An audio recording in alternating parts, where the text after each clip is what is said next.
Hi guys, Dave in Texas here. This is the third part of this little video I'm trying to make for a friend on YouTube.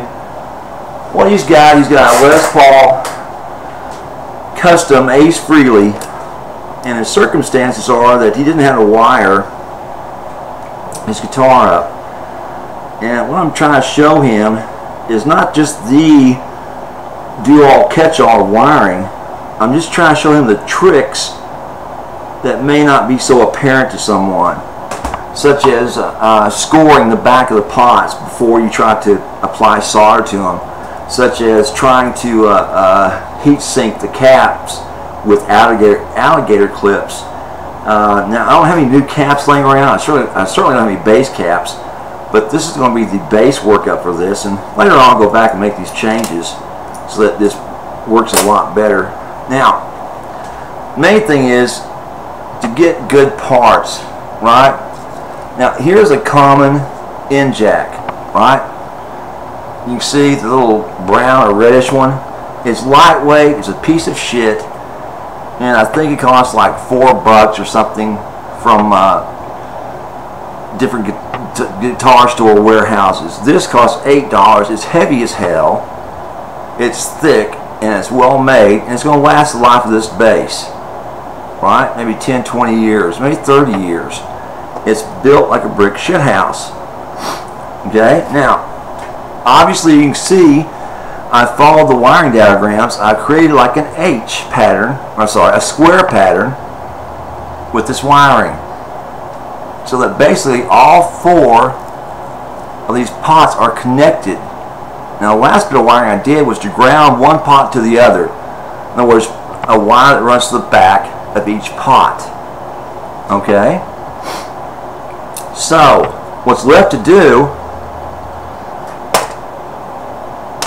on the wiring diagram is to wire this up inside the guitar. Okay? Once you've done your basic wiring, I'm going to try to make sure you keep a good shot of video of this diagram I got here for you. And print it out. Okay. Once you have done your basic wiring, such as the caps, the pot to pot, the back of the pots to one another.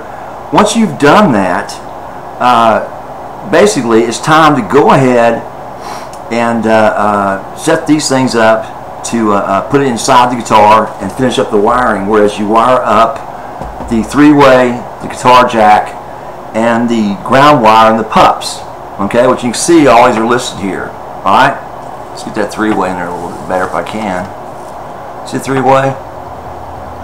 And I'm using a gold one. It's a little gold one I found. And the ground wire, which is this is the ground right here. Alright? You see the top runs to the back of this pot? The ground on a square one like this is that single connector. Not amongst the three, but a single. Okay? So, next thing to do is to finish up one more wiring job on this. I think I've got to wire a connector to a connector, or a couple of connectors to connectors, and then I'm finished with the outside wiring of this guitar setup. And it's time to put these pots pots inside the guitar and start wiring again. Okay?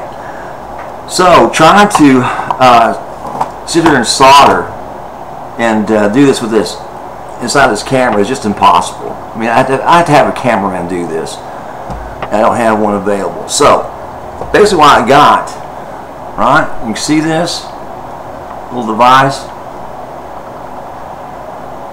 It's a handy dandy little soldering tool. It acts as a pair of hands for you, so you can actually use it to hold things. Normally I just tape it down to my workbench and leave it there in a nice close area where I can reach it.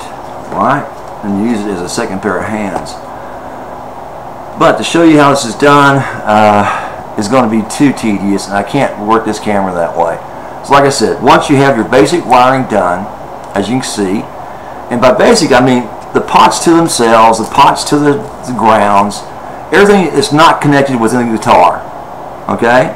The three-way is going to have to be connected inside the guitar. Well, not actually, but you'll see when I'm finished with this video. Alright? Any questions, be sure to holler. Alright, because I know this is confusing, but like I said, I'm doing the best I can.